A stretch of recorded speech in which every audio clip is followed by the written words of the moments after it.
इनके लबे रंगी की निछावर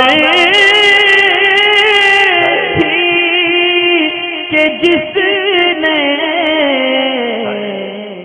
मरीज़ रोज़ा किस तरह रखें, ख़ास तौर से वो मरीज़ के जिनको ऐसा मसला दरपेश है कि उनको दवाई या फिर बीच में दिन में किसी सूरत में उनको खाना खाने की ज़रूरत होती है, तो ऐसी सूरत में इनके लिए क्या रियायत है। तो देखिए, मरीज़ दरअसल दो किस्म के होते हैं और इसमें एक सवाल और भी है कि उनको सदका अगर ये फ़ितरा दे दें, क्या कफ़ारा अदा कर दें रोज़े का, तो इनका मसला हल हो जाएगा या नहीं हो जाएगा। तो मरीज़ दरअसल दो किस्म के होते हैं। एक तो वो मरीज़ है कि जिसको शेख फ़ानी कहा जाता है, यानी ऐसा मरीज़ के जिसको इस बात का इल्म है कि इसकी तबीयत में अब आइंदा बिगाड़ होगा और ये तंदुरुस्ती की तरफ नहीं जाएगा, यानी एक ऐसी उम्र में पहुंच चुका कि जिसके बारे में अब उम्मीद नहीं है कि ये वापस सेहतमंद हो सकता है। तो इस सूरत में उसका अगर कफ़ारा अदा कर देंगे, यानी फ़िदिया उसका अदा कर देंगे रोज़े का, तो वहाँ पर काफ़ी है कि अब उसकी उम्मीद नहीं होती, या ऐसा मर्ज़ है कि वो अब बढ़ना ही बढ़ना है, घटना नहीं है, वो वापस दुरुस्त होने के उसके कोई आसार नहीं है और उसकी हालत ऐसी है कि अब वो मौत के करीब जाता है। तो इस सूरत में अगर उसका फ़िदिया अदा कर देंगे तो ये उसके लिए काफ़ी होगा, यानी एक रोज़े के लिए एक फ़ितरा देना होगा, क्योंकि आजकल मिस्कीन तो आसानी से मिलते भी नहीं और लोग आसानी के तहत उसको तलाशते भी नहीं है कि एक मिस्कीन को 2 वक्त का खाना खिलाने वाला जो मसला है। तो इसलिए एक फ़ितरा अगर एक रोज़े का कफ़ारा देना चाहें तो उसका अदा हो जाएगा।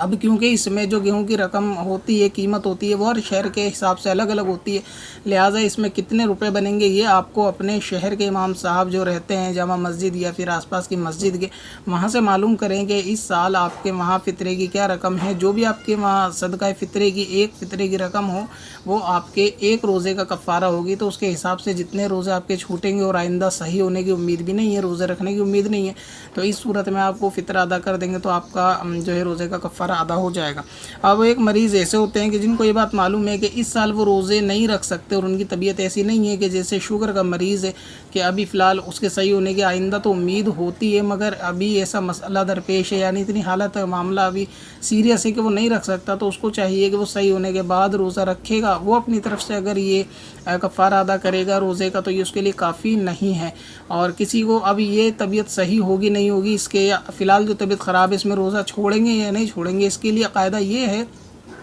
कि इस शख्स का ख़ुद पहले तजुर्बा रह चुका हो कि इसने पिछले साल या पहले कभी रमज़ान में रोज़े रखे या पहले कभी नफली रोज़ा रखा और उसके साथ ये मसला, यानी ये तबीयत थी और रोज़ा रखने की वजह से तबीयत बिगड़ गई, इसको ये चीज़ का पूरा अपना एक्सपीरियंस है, तो इस सूरत में ये रोज़ा छोड़ सकता है। या फिर इसको ये गुमान हो कि अभी जैसा मेरे साथ मसला है वो मेरी हालत इतनी गंभीर है, यानी ऐसा मसला है कि उसमें अगर मैं रोज़ा रखूँगा तो मुझे शदीद ख़तरे का अंदेशा है, और पहले रोज़ा रखा था तो तबीयत ज़्यादा ख़राब नहीं थी इसलिए कवर हो गया था, लेकिन अभी तबीयत ज़्यादा ख़राब है और ये इसका अपना तजुर्बा है कि अभी की हालत ये देखता है कि इसको रोज़ा रखने में नुकसान है, तो इस सूरत में भी वो मरीज़ रोज़ा छोड़ सकता है। तीसरी सूरत है ये होती है कि कोई ऐसा डॉक्टर यानी गैर फासिक तबीब कि जो ये बताए कि आपको अगर रोज़ा रखेंगे तो इस मर्ज़ में रोज़ा नुकसानदेह होता है, और अगर वो मुत्तकी परहेज़गार है या गैर फासिक है तो फिर उसके कॉल पर रोज़ा को तर्क किया जा सकता है, जबकि वो बिल्कुल दुरुस्त बताए। तो इसलिए अगर आप आदमी को, क्योंकि तबीब का डॉक्टर का मिलना गैर फासिक बहुत ज़्यादा